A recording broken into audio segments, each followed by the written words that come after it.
Salut à tous et bienvenue à ce nouvel épisode d'Horreur Critique. J'ai la malheureuse nouvelle de vous annoncer qu'il s'agit de la dernière vidéo que je vais mettre en ligne. C'est la dernière critique que je vais faire. Malheureusement, ça me prend beaucoup trop de temps, ça me prend beaucoup trop de travail et je suis pas prêt pour ça. Poisson d'avril!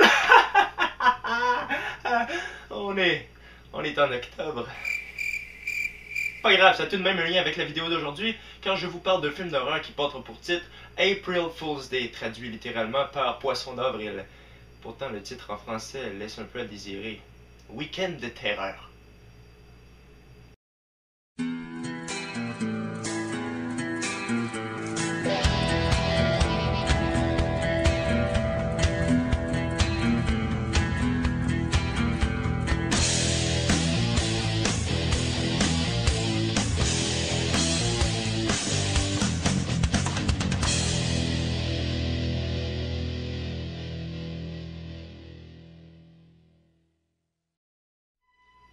Pour ses 18 ans, Muffy invite tous ses amis sur une île isolée dans sa maison d'été.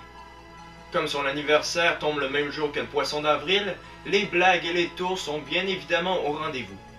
Par contre, les invités se mettent à mystérieusement disparaître. Il faudra donc découvrir qui est l'auteur de ces enlèvements. Le scénario d'April Fool's Day est plutôt original, je dois l'avouer. Peut-être qu'on prend un peu trop de temps au début pour introduire l'histoire ainsi que les personnages, mais il n'y a rien de dramatique. Tiens, les personnages, un point important du film. Et il faut absolument que je l'aborde. Les personnages du film sont très cons. Ils viennent d'apprendre que leurs camarades sont morts et la première chose qui leur vient en tête, c'est bien sûr de faire des jeux de mots et de s'amuser avec des costumes sadomaso.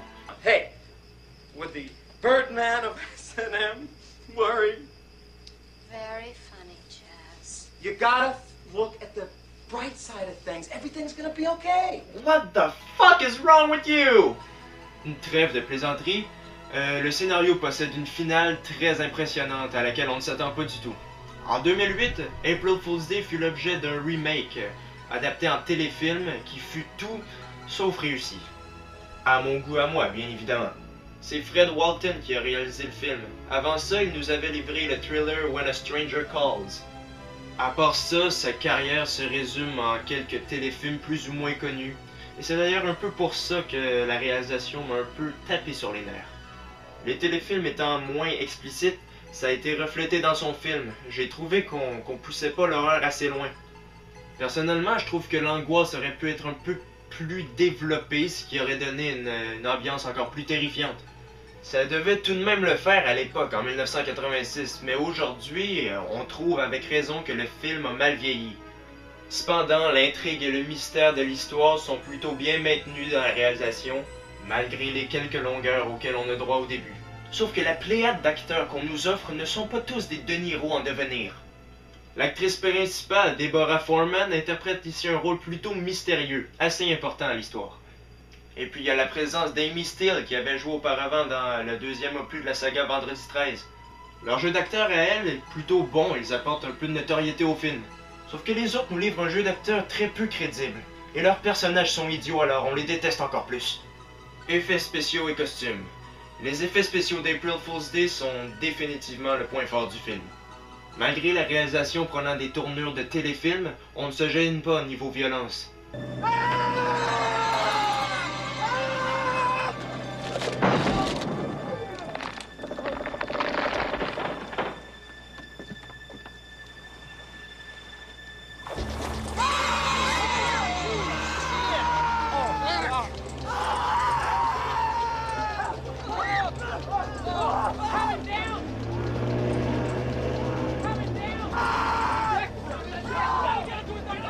Bref, April Fool's Day, grâce à son scénario, aurait pu être un très bon film si la réalisation avait été un petit peu plus poussée niveau horreur. Il y a également les acteurs pas très expérimentés qui gâchent un peu la partie. Cependant, les effets spéciaux redonnent un peu de points au film, ce qui lui donne la note de passage, soit 6. April Fool's Day est un film acceptable qui peut passer lors des soirées de films d'horreur. Cependant, il n'est certes pas un classique du cinéma. Bref, ne manquez pas mes prochains épisodes, laissez les commentaires puis abonnez-vous à ma chaîne. Et ne vous en faites pas, ce ne sera pas ma dernière vidéo. Alors je vous dis, à plus!